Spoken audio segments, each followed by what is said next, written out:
La fabrication automobile fait autant appel à des savoir-faire traditionnels qu'à des technologies high-tech, afin de concevoir des voitures de qualité, sûres et respectueuses de l'environnement.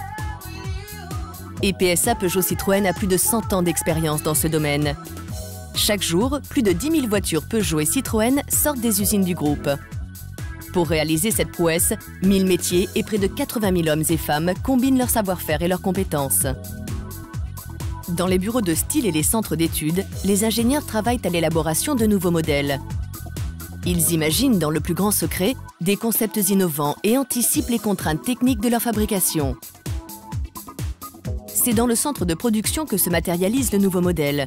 Véritable petite ville, ce centre est composé de 4 grands secteurs: l'emboutissage, le ferrage, la peinture et le montage.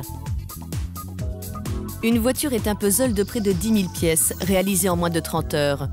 Pour ce faire, un travail logistique colossal est mis en œuvre. Plusieurs centaines de fournisseurs alimentent l'usine en temps réel. Les pièces, livrées moins d'1 heure et demie avant leur montage, sont stockées dans de véritables supermarchés. Chaque pièce doit arriver au bon endroit, au bon moment. Tous les acteurs de la fabrication se mobilisent en permanence sur la qualité des véhicules fabriqués. À chaque étape, un formidable effort est réalisé pour tendre vers le zéro défaut. À l'atelier d'emboutissage, l'acier est livré sous forme de bobines de tôle de différentes épaisseurs. Les plus lourdes pèsent une vingtaine de tonnes. D'énormes presses leur donnent la forme requise. La pression exercée est telle, elle peut atteindre jusqu'à 2000 tonnes, qu'un cheveu placé entre la presse et la tôle laisserait une trace. C'est dans l'atelier de ferrage que naît réellement la voiture. Plus de 90% des opérations sont effectuées par une armée de robots. Pour chaque voiture, près de 4500 points de soudure électrique sont réalisés. Des quelques 350 pièces provenant de l'emboutissage, seule une dizaine seront finalement visibles par le client. Mais les robots ne font pas tout, et la main de l'homme s'avère indispensable pour s'assurer de la qualité avant que les caisses ne rejoignent l'atelier de peinture. Elles sont entièrement immergées dans des bains et reçoivent différents revêtements pour les protéger durablement de la corrosion. Des cordons de mastic sont déposés pour les rendre étanches à l'eau, aux poussières et aux odeurs. Puis, la carrosserie est peinte avec la couleur choisie par le client dans des cabines spécifiques. Aujourd'hui, une vingtaine de teintes est proposée contre seulement 2 il y a 50 ans. En fin de ligne, un ultime contrôle permet de s'assurer que la peinture répond à la qualité requise. Parallèlement, d'autres sites ont fabriqué les moteurs, les boîtes de vitesse, les amortisseurs, les freins.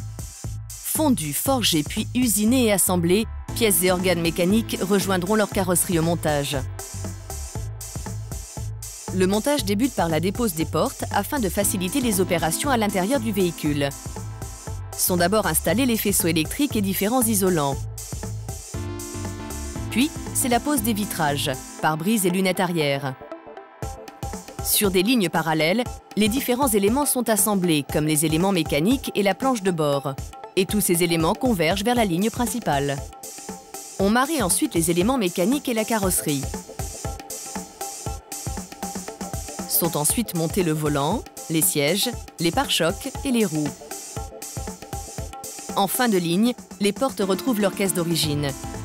La diversité des options proposées aux clients est telle que sur 1000 voitures fabriquées, moins de 5 sont identiques. Enfin, chaque véhicule subit un contrôle minutieux de ses équipements électriques et électroniques avant d'être testé sur des pistes. Puis les véhicules sont transportés en camion, par train, voire en bateau vers les concessions automobiles. Dans tout ce processus, la préoccupation environnementale a été constante. La consommation d'eau des sites a ainsi été réduite de 50%. Les déchets sont quant à eux recyclés à plus de 90%. Rien de cela ne serait possible sans le travail et les compétences de l'ensemble des hommes et femmes qui mettent chaque jour la diversité de leurs talents au service du groupe PSA Peugeot Citroën.